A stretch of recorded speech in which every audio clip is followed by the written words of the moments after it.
Boko Haram has confirmed the death of its leader Abubakar Shekau, putting rumors to rest that he died in May.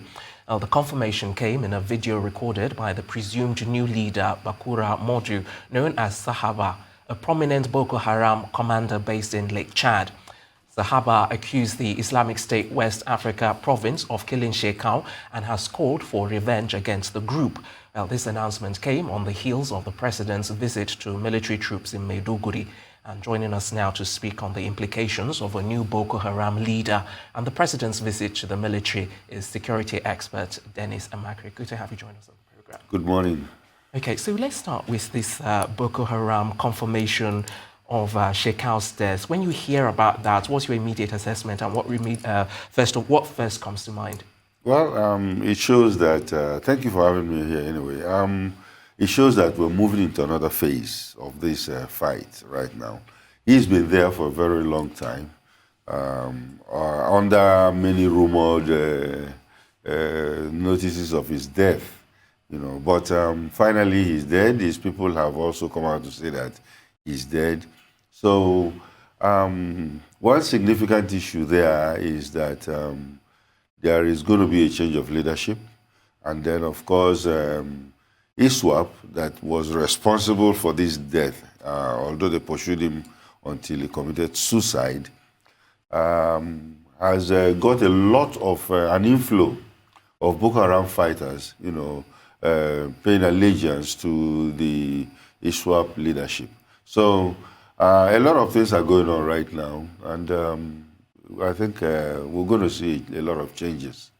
Indeed, Mr. Amachree, but don't you find it a bit odd? A rival terrorist group is the one that allegedly killed Boko Haram's leader, Abubakar Shekau, although you talked about the suicide attempt there. But after several attempts by the Nigerian military, so how significant is that? Is a cat with 9 lives all used up, as it were? Well, Abubakar Shekau is really the legendary cat with 9 lives because, in fact, even the security agencies in Nigeria have actually recovered a body that looked like him, but later we discovered that it's not him. And he's been operating since.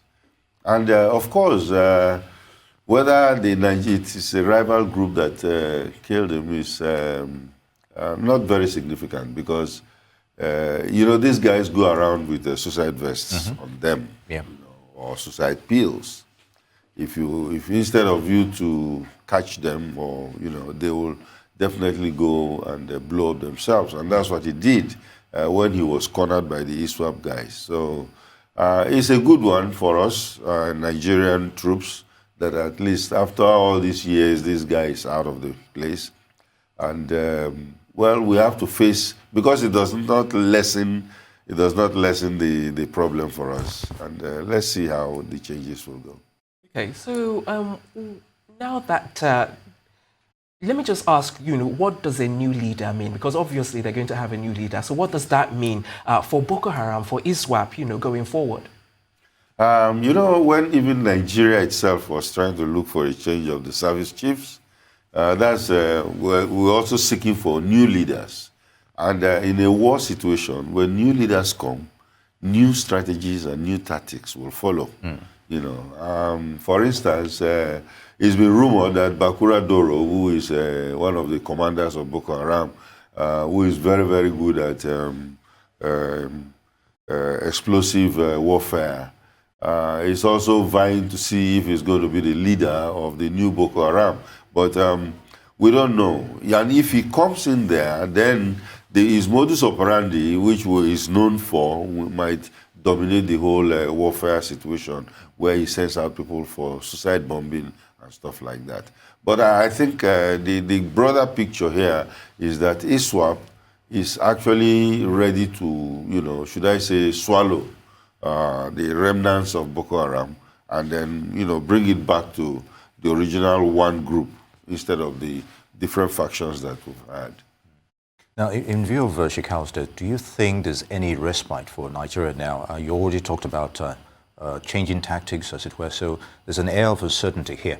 Yeah, there is no respite now. We cannot rest on our oars at this time. because what they are doing right now, there is an impasse right now. You know, there is no attacks or anything right now. And of course, what they are doing is organizing themselves. I think this is the time that Nigeria should move in there and then pound the hell out of them if it has to do that. Because they are scattered now, they're looking for leadership, and then of course, before they could settle down to all that, of course, the operators of the war know what to do. Now, as a security expert, you know, I was hoping you perhaps be able to sort of shed more light on what we should be doing, because I know you've already mentioned that now is a good time to actually take advantage, you know, so is there more that we should be doing apart from just taking advantage of the timings? Besides that, there is an issue that the Nigerian side should think of seriously. ISWAP. ISWAP has used the methodology of going and taking over villages, and then, of course, showing humanitarian feelings to these villages by either giving them boreholes, bringing food for them, you know, doing all kinds of things, you know. And because of that, the allegiance of the people, the hearts and minds is now the issue of these little villages. So the Nigerian government should also, looking from that, know that this is not just a kinetic war where you carry boots on the ground, but also play that area of humanitarian, the psychological warfare, where you also buy into the people and make them feel like, you know, you are part of Nigeria and we are ready to help you, instead of just allowing it to the terrorist group to be doing. Indeed. Now, let's talk about the president's visit to Borno State recently, and perhaps not too far from you know, on the hills of Shekau Stairs. Now, will this in any way inspire the military to take the fight to the enemy and perhaps attempt a decisive onslaught against them? You already mentioned the fact that, look, this is perhaps a time, you know. Yes. Yeah, that is a very, very great move by the president. Anytime president move, the commander-in-chief actually move into the war front, is a morale booster, a very great morale booster. So for the commander-in-chief to be there, talk to them, you know, in other countries sometimes they will eat with them, shake hands with them, you know, banter with them generally. So it's a boost because it shows that you have a duty of care for these people. You are there to tell them that, look, I'm going to support you, I'm morally behind you and everything, you know. So it boosts their morale a lot, you know, and they will have even chances to ask questions sometimes. But going there is fantastic. And then at least I feel that they should use that very occasion to either do certain things which might at this time be a good time, actually, like I said, to hit back on Boko Haram. Because if they're all fired up, you know, they will be ready to go in there and do what they have to do. Okay, I'm sorry to come back, but as a follow-up to your response, Mr. Amachree, now, you already talked about the issue of inspiring them. Yes. But lately, not too long ago, you hear of you know, disheartening comments like the Nigerian military, perhaps you find soldiers not having enough tools to fight, and there've been, you know, comments on social media as well, even by some military personnel. Yeah. So when you instill that inspiration for you to go out there and do something, but you're not backing it up with enough resources, then there's... I think this was mainly the period when the former chief of staff, chiefs of staff were there. And then, of course, the national security advisor have to come out to say that, or the chief of army staff said that they didn't see much of, you know, the weapons that were ordered for them. But in military tactics, it's not only weapons that fights the war. You know, sometimes the morale boosting is also another, you know, added gusto that they could use in doing certain things. So a combination of all this, plus a synergizing of the different forces there, I think, yeah, as long as their morale is high, it doesn't matter which kind of guns they have, they will be there. Yeah. Now, you talk about President Buhari's visit to the troops in Borno as a good move. And we had a conversation earlier on. I don't know if you were listening, but Yes, I was. yeah. So I just have a feeling that this move should have been done earlier. Do you not agree?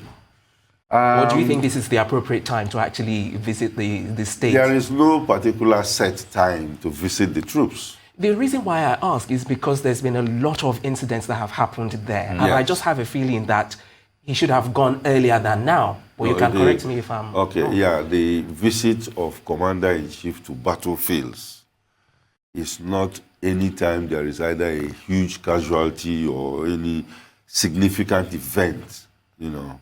He can appear there. It's symbolic. It's symbolic. And when he goes in there, he's there just to boost their morale. It's a very risky journey, you know, where even when you see United States presidents, you know, they sneak out and sneak in and sneak out. And by the time, it's only after they've left that you heard that they were there, you know. So it's a very tricky thing. Even the pilots, you cannot just go to a war front and land. Because there are certain maneuvers that the pilots have to take to land. Otherwise, the enemies are around. They could shoot you down. So the symbolic visit is what we're talking about. It's not just because he's supposed to see them all the time. He's been there before. He's been there before when he was even wearing a military uniform to visit them, you know. But we don't know whether those visits should be. I know.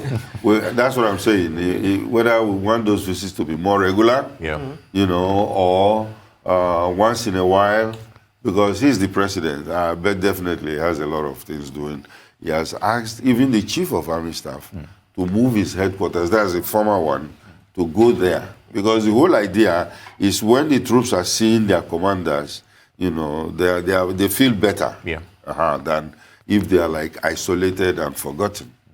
All right, Mr. Amachree. Now, Nigeria, as you know, is engaged in unconventional warfare with insurgents and terrorists. So what will it take to think out of the box and adopt different approach if we're not getting results? You know, we don't even have a defined front, as it were, that you can lob grenades and do stuff and, you know, hit them. So they're within a civilian populace, they operate covertly. So you're talking of the terrorists or bandits? Or? Either of them, whether it's terrorists, it's bandits, or what have you. So, yes, we are really at a crossroads in the country, because when you see all the, you know, you don't, according to military tactics, you don't open a lot of battle fronts. Because when you open a lot of battle fronts, you spread yourself very thin, and then you might not achieve a lot. And that's what is happening to us right now, because the military that is supposed to take care of our territorial integrity is busy with internal security, you know, and the police that is supposed to be taking care of internal security is still spread because they don't have enough people. And I really don't know, because this is something that I think the service chiefs and the president should sit down and talk seriously about it. By now, we should have recruited a lot of people into the police, even into the military itself. You know, because during war period, as people are dying, people should be replacing them. You know, and when the police itself, with all the problems they're having, are still stagnating around 400 to 500,000 personnel, I don't think it does very well for us. So I think they should recruit more, and then there should be an all-society approach. Because right now what we're doing is that we are all, like you and I now, we are citizens, we are sitting down there, we are watching them, have they come back, you know, how many people did they kill, or did they kill any of them? We are like, we and the military go and do what you are supposed to do. It's not supposed to be like that, you know, it should be all-society approach. Like what happened in Kebbi, you know, maybe we'll talk about that later, but people should be involved. You know, everybody's hands must be on deck, whereby, you know, if it is that kind of situation, we can take some mileage on it. You say people should be involved, just in case anyone is watching and anyone's, in that part of the country. What should they be doing, or what can they do to sort of help as well, should they wish to do so? Okay. Mainly, the military or the security agencies don't expect civilians to go and carry gun and be fighting with them. Mostly what they need is information. And when they get information, they can use it. They know how to translate that information into intelligence, and then, of course, use that intelligence in doing the job they have to do. And that's why I was mentioning the one of Kebbi. Kebbi is fantastic. I was just clapping for them when I was listening to the news, because everybody was involved. Although the security people were overwhelmed, and they actually took some people out of that place, they didn't just sit back and say, oh, they've taken these people, and wait for governors to come and make statements and stuff like that. They went after them, and that's what we've not been doing. We are giving them the leeway, because we're always on the defensive. Yeah, we're always on the defensive. We are always acting the victim. Yeah. Oh, they've taken our children, but this time you can see that they went after them, make it very, kidnapping is a low-risk, high-yield venture. Low risk in the sense that it's easy to take people, and high yield because they go there and they say 100 million and people will negotiating to 50 million, they get that one, and then they go and attack another person again. So if you make the risk very high, it's difficult for them. They too, they are scared. Yeah. They don't want to die. They don't want to die.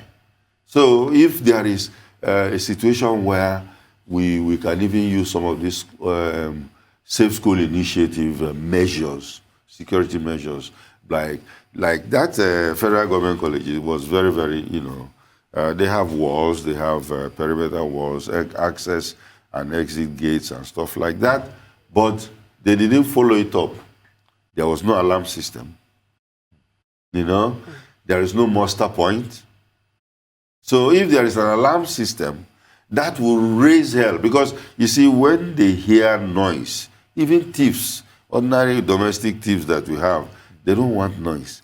They want to come in there, steal quietly and go away. But when you raise an alarm, a very loud alarm, the best option for them is to run away, because they cannot stay there and continue what they are doing.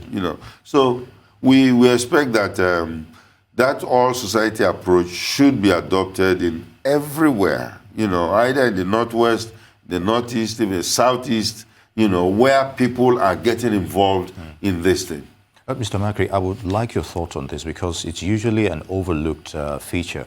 Talking about the use of simple technology, drones, satellite imagery, it's we've seen even in the recovery of lost people in the advanced, and you don't even need to have that much expensive hardware to be able to conduct aerial surveillance. You don't need a helicopter or the loud ones that we know, as it were. But in that kind of scenario, why are we not making optimal use of it? I think about a year or two ago, I saw a report about maybe the Air Force making their own drone. We saw a mock-up of that, but everything went down. It quieted.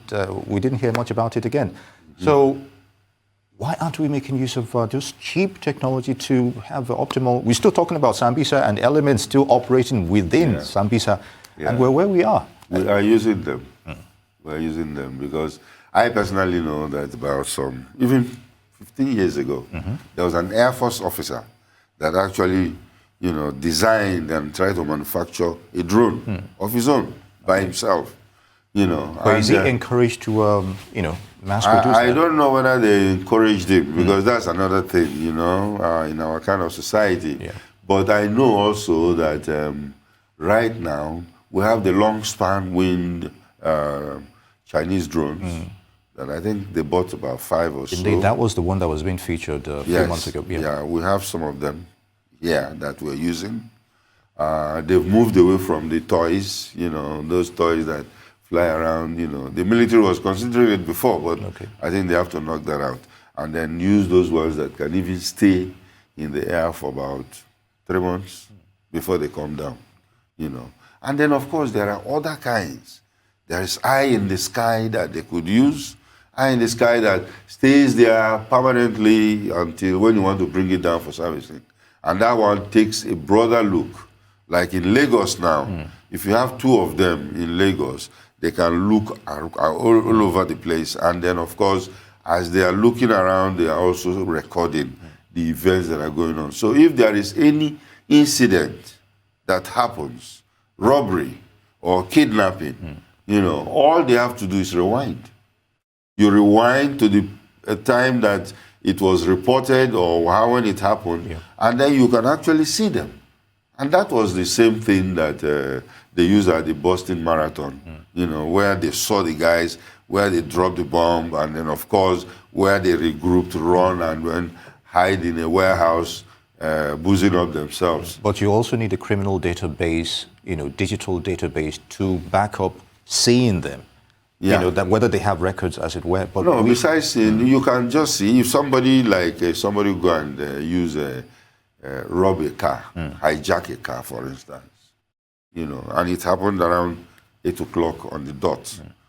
You know, then we'll rewind there. We will see where the carjacker was planning or hanging around or looking which car to take, and then finally the car he took, and then, of course, where he ran to, and wherever he is, we will know. And then, of course, the quick response team have to go down there and arrest. So it's not magic. These are not magic, just like you said. These are cheap technologies. You know, drone technology has been around for a long time. So it is not something that we're going to reinvent the wheel. And if we are very serious about it, but I know that they are using some right now. Okay. They are using some, the Air Force especially. Okay. So I want to quickly go back to kidnappings and abductions in Nigeria generally, and I want your advice or your take on what parents or even the government should be doing in terms of ransom. Okay. I have been against the payment of ransom from the word go. I don't believe in it. Because when you pay the ransom, what are you actually doing? You are funding them to go ahead and buy more things and come back at you. You know, and there are 2 approaches, 2 ways to go about this. Some countries will pay the ransom, but you will not take it. You know, they will pursue them until they get them and take the ransom from them. And that's why if kidnapper wants to, because that's the most difficult part of kidnapping. That's the most difficult. Taking the people is not, it's easy. But actually collecting the money is the most difficult, and that's where kidnappers are very, very scared. Because for kidnappers to collect money that is being paid, they will drive you around Lagos for almost half a day to make sure that nobody is following you before they actually will say, okay, drop it here and go, and then they will go and take it, you know, because they are scared. Now, why don't we make the collection of money very difficult? Very, very difficult. Sometimes we can even mark those money. Mark them in such a way that they cannot use them, they cannot spend them. Some of them will, after a while, change color. You know, you give it to them and stuff like that. So that's one aspect that we could do. The other aspect is for us to make sure that we pursue them, just like the case in Kebbi now. We don't pay them, or when they take the children, allow them to go, you make them very uncomfortable, make them very uneasy, you know, because they too, it's a very, very critical cargo they are carrying, and they don't want either to lose them or to fall into another problem, so they will be doing that. And you, if your forces, the troops are after them very closely, they might even abandon them and run away for another day, you know. So information, very, very important. And that happened also in the Kebbi situation, whereby the villages were informing people that, see, we have a large number of people on motorcycle that are going towards this village. And of course, when they go to that village, other people will also call. So you find out that there was a community involvement in doing this. And that is what we want. You know, not that they will go and fight with the forces, but they should be able to, you know, give information that is actionable. Indeed, optimal use of intelligence, of information. It's been an enlightening session with Dennis Amachree, the security expert. I'd like to thank you for joining us on the morning show. It's good to have you. Thank you for having me.